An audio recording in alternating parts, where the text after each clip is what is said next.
네, 하루간 경제 뉴스를 종합하는 시간 경제온입니다. SK 하이닉스에 이어서 삼성전자가 엔비디아의 차세대 메모리 반도체를 납품하기 위한 품질 테스트를 통과했습니다. 하지만 넘어야 할 과제가 아직 남았는데요. 관련 내용 홍 기자의 뉴스 포인트에서 바로 만나보겠습니다. 지금 자리에 홍경표 기자 나와 있습니다. 안녕하십니까? 안녕하세요.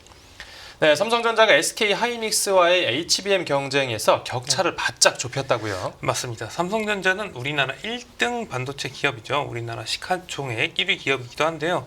메모리 반도체 분야에서도 아직까지 1등인데 유독 AI 시대의 주역인 HBM, 고대역폭 메모리에서는 SK 하이닉스의 뒤지는 모습을 보였습니다. 네.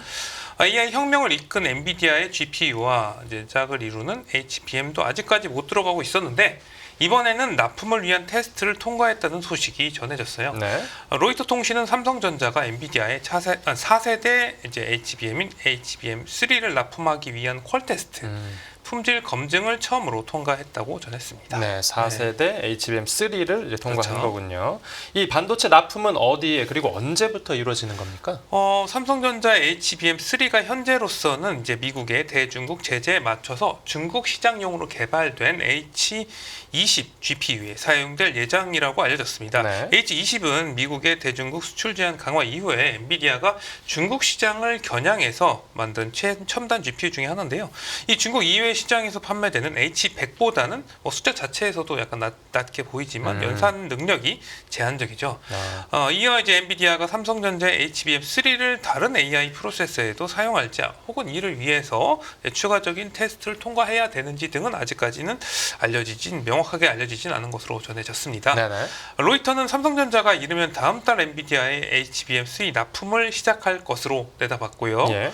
앞서 로이터가 5월에 이제 소식통을 인용해서 발열과 전력 소비 등이 문제가 돼서 품질 테스트를 아직 통과하지 못했다고 보도하자 삼성전자는 다양한 글로벌 파트너들과 HBM 공급을 위한 테스트를 순조롭게 진행 중이라고 반박한 바 있는데요.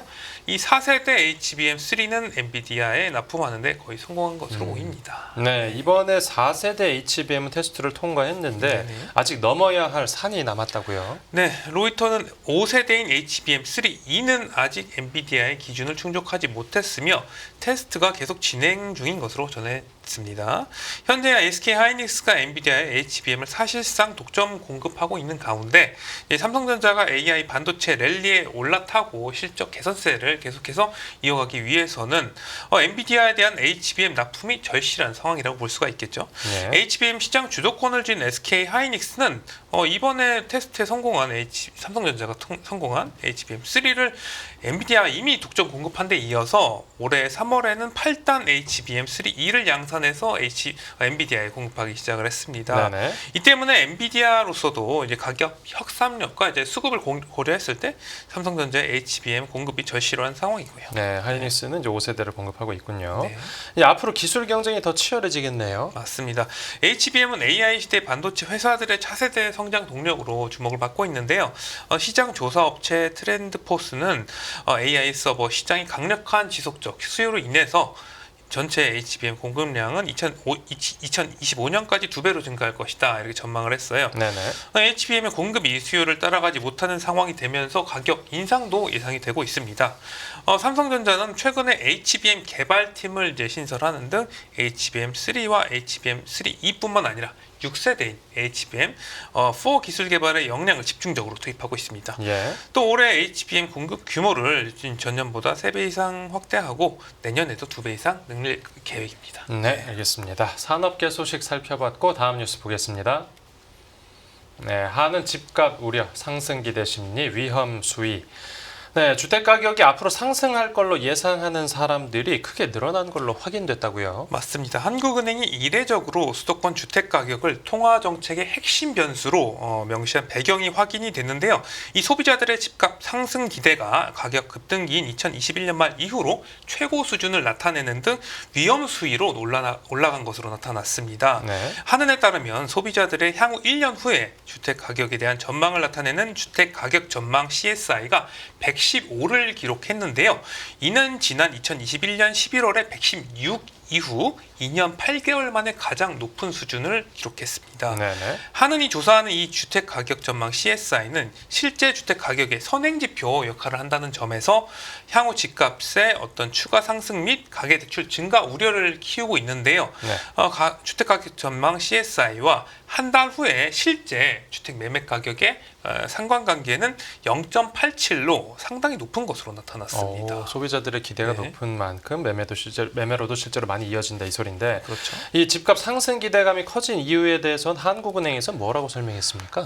한은은 금융당국이 이 스트레스 DSR 시행을 오는 9월로 2달 연기한 점과 기준금리 인하 기대에 따른 시장금리 하락 등이 집값 상승에 복합적으로 작용했다고 보고 있어요. 네. 한은은 주택 대출 규제가 연기되면서 부동산 거래가 늘었고 주택담보대출 금리도 하락한 점이 반영됐다 이렇게 보고 있습니다. 네, 이제 물가뿐만 아니라 집값도 네. 통화정책 결정에 중요한 변수가 됐겠네요. 맞습니다. 한은은 이제 금융통화위원회의 통화정책 방향문에서 앞으로 금리 인하 시기 등을 검토해 나갈 것이라고 해서 향후 통화정책 방향이 통화 완화, 이제 금리 인하가 될 것임을 시사하기도 했었는데요. 예. 하지만 향후 금리 인하 시점을 결정할 요인으로 외환 시장과 수도권 주택 가격, 그다음에 가계부채 등이 이제 금융 안정에 미치는 영향도 전망할 필요가 있다. 야, 이렇게 통방문에서 강조를 했어요. 이것저것 볼 게 많아졌네요. 그러니까 이제 세 가지가 또 이게 주로 볼 거라고 본 것인데 네네. 이 한은법상 목적에 금융 안정이 추가된 이후의 통방문에 이 수도권 주택 가격이 명시된 게 이번이 처음입니다.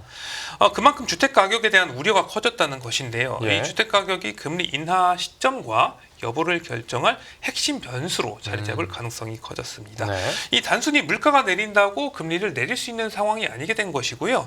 하는 상당수 위원이 물가 안정에도 부동산 시장과 부채 문제가 진정되지 못한다고 한다면 금리 인하에 신중할 수밖에 없다는 입장인 것으로도 알려졌고요. 네, 집값이 어떻게 될지 그리고 한국은행이 기준금리를 언제 내릴지 네. 한번 지켜봐야 되겠습니다. 네, 기대 인플레이션 관련 내용 살펴봤고 다음 뉴스 보겠습니다. 네, 부실 PF 정리 6개월 내에 끝낸다. 금감원 전 금융권의 지침. 이 금융당국이 부실 PF 대출 정리에 들어갔는데 네. 데드라인을 설정해서 통보했다고요. 맞습니다. 금융당국이 다음 달부터 6개월 내에 PF 사업장 구조 조정을 마치기로 결정하면서 이 금융사들의 부실을 본격적으로 반영해서 이제 수면 위로 끌어올릴 것으로 전망되고 있습니다. 예. 금융감독원은 최근 전체 금융권에 다음 달 9일까지 이 부동산 PF 평가 대상 사업장 중에서 유의 또는 부실 우려 등급에 해당하는 모든 사업장에 대해서 재구조화와 정리 계획을 제출하라는 지침을 내려보냈습니다. 네. 지침에 따르면 유의 등급 사업장의 경우에는 이제 사업 재구조화 또는 자율 매각 계획을 부실 우려 등급의 경우에는 생각 또는 경공매를 통한 매각 계획을 제출해야 합니다. 부동산 PF 원리금이 3개월 이상 연체된 경우에 즉시 경공매 착수를 해야 하고요. 또 공매가 유찰됐을 시에는 1개월 내에 다시 공매를 해야 됩니다. 예. 그리고 경공매 착수 시점부터 6개월 내에 최종 완료 목표일을 설정을 해야 되고요. 네. 공매 가격도 재입찰 때 직전 유찰 가격으로 그러니까 제시할 수가 없게 됩니다. 금감원은 최초일의 최종 공매가는 장부가액으로 설정을 하되 유찰 후에 재공매 때는 직전보다 뭐 10%가량 낮게 설정해야 한다고 지적을 했습니다. 빨리빨리 정리하라 이거죠. 맞습니다. 네. 이같이 낮춘 가격과 빠른 경공매 속도를 바탕으로 부실 PF를 속도감 있게 처리하겠다는 것이죠. 네. 지침에는 재구조와 정리 이행 완료 예정일은 계획 제출일로부터 6개월 이내로 설정하라고 명시를 했어요. 네. 그러니까 내년 2월까지 부실 PF 정리를 마무리하겠다는 계획입니다. 네, 뭐 설렁설렁하다가 이제 흐지부지 되는 걸 막겠다는 그렇죠. 정부의 의지로 봐도 되겠죠? 네, 금감원은 4월부터 저축은행, 상호금융, 캐피털 등 업건별 경공매 규정을 만들어서 시행을 했었는데 네네. 이게 200여 건이 진행됐지만 실제로 낙찰된 게 단 한 건뿐이었습니다. 상당히 저조했고요. 예. 그러니까 이제 금융사들이 좀 버틴 것이다. 뭐 부동산 경기를 보고 이렇게 볼 수 있겠고요. 이에 금감원이 빨리 정리해라. 지침을 전체 금융권에 준 것이다. 이렇게 볼 수 있겠습니다. 네.